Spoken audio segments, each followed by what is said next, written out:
Bonjour Liliane. Bonjour Brigitte, bonjour Philippe. Bonjour Liliane. Alors j'ai bien aimé l'exemple des pois chiches. Donc en effet, alors. moi, oui voilà, chiche. Oui, c'est ce que justement je voulais signaler, c'est qu'on évolue tout au long de notre vie. Et je trouvais qu'en ce moment on avait tendance à vouloir nous mettre dans des cases. Alors en ce moment, peut-être moins qu'avant quand même. Hein. Ben non, justement. Ah bon? Pas. Alors dites-moi. Oui, parce que je trouve que les jeunes maintenant, ils savent que, en gros, on a l'impression qu'il faut qu'ils choisissent un camp un peu. Est-ce que je suis homosexuel? Est-ce que je suis hétérosexuel? Est-ce que je suis bisexuel? Est-ce que je suis...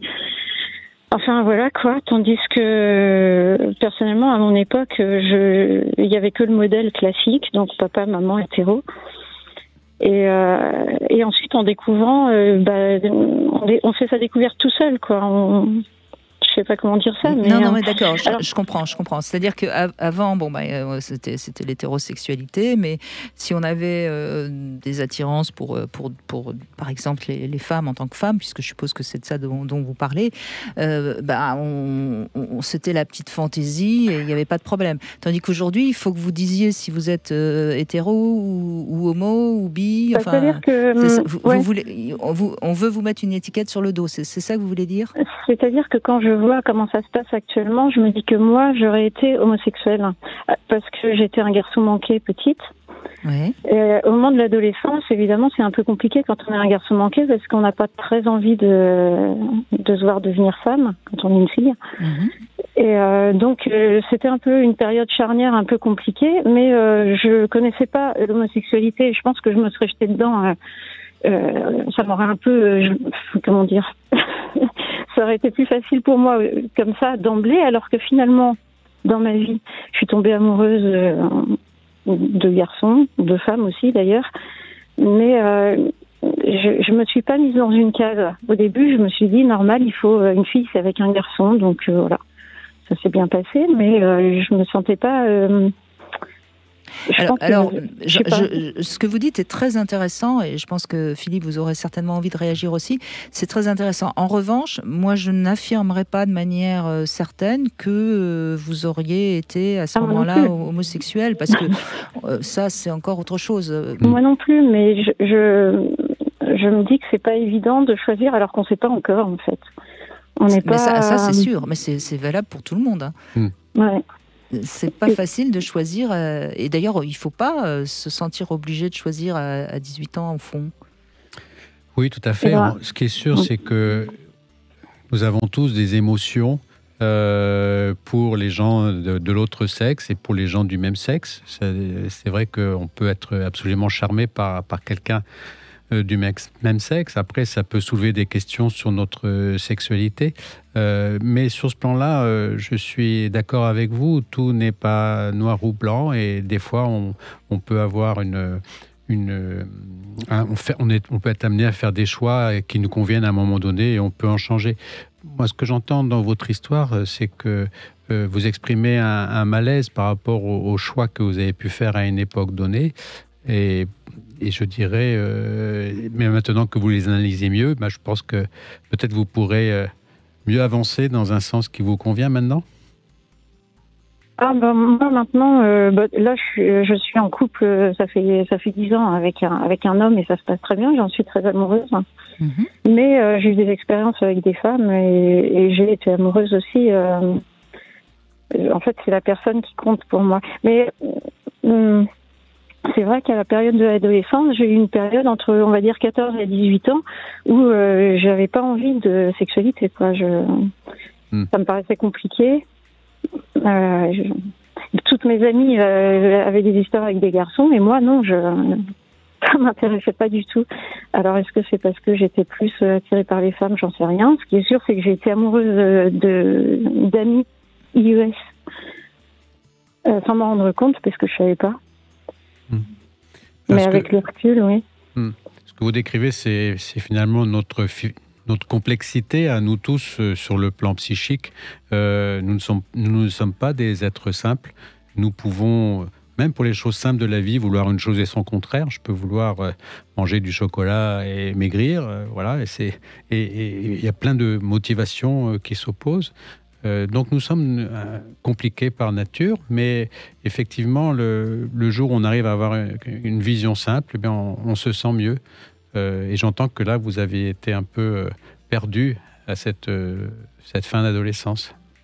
Mais peut-être, Liliane, qu'il y a quelque chose qui n'est peut-être pas encore assez clair pour vous, c'est notre apparence, et donc qui serait notre identité, si je puis dire, et puis notre orientation. Parce qu'au fond, entre 14 et 18 ans, vous étiez un peu garçon manqué, vous l'avez dit, donc je suppose que vous aviez peut-être envie de jouer au garçon au sens donc de l'identité, hein, sans pour autant nier que vous aviez un sexe féminin. Hein. Je pense qu'il n'y a pas eu d'ambiguïté sur ce point-là.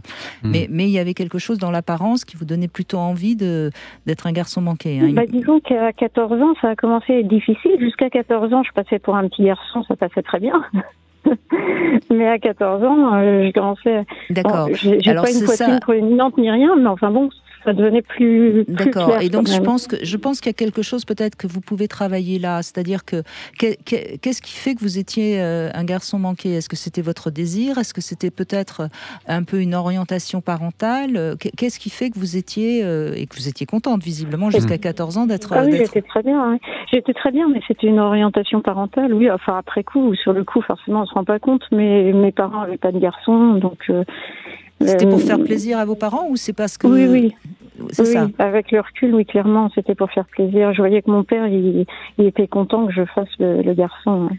C'était pour avoir une complicité avec votre père plus grande, d'une certaine manière, on pourrait dire ça. Vous voyez, et donc c'est ça qui a provoqué ces 4 ans un petit peu de flou, parce que vous étiez à la fois dans l'envie de rester ce garçon manqué pour rester proche de papa, et en même temps, tout doucement, vous étiez en train de vous réveiller en tant que femme.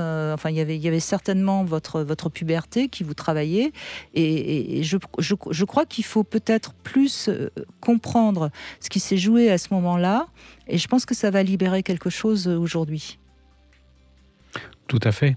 Votre histoire avec l'influence de votre papa me fait penser à une image culturelle. Vous savez, à Tahiti, quand dans une famille, il n'y a pas eu de fille, c'est un garçon qui va être élevé comme une fille. On l'appelle le rere. Et c'est terrible, ça. Oui. Non, ce sont des gens très heureux. Non, mais c'est quand même terrible si ça vous tombe dessus et que vous n'êtes vraiment pas fait pour ça. Moi, j'ai vécu 1 an là-bas, à ma terminale, et j'avais un de mes grands copains qui s'appelait Temo, et on l'appelait Temo Rere, parce qu'il était... Oui, mais bon, il y en a pour qui ça convenait bien, mais il y en a peut-être pour qui disons que lui, il était polyvalent, naturellement, et il avait le charme féminin, et puis en même temps, il était beau comme un bel homme, donc c'était un être magique quelque part. Mais en tout cas, ce que je voulais juste citer, c'est cette influence culturelle sur le comportement sexuel.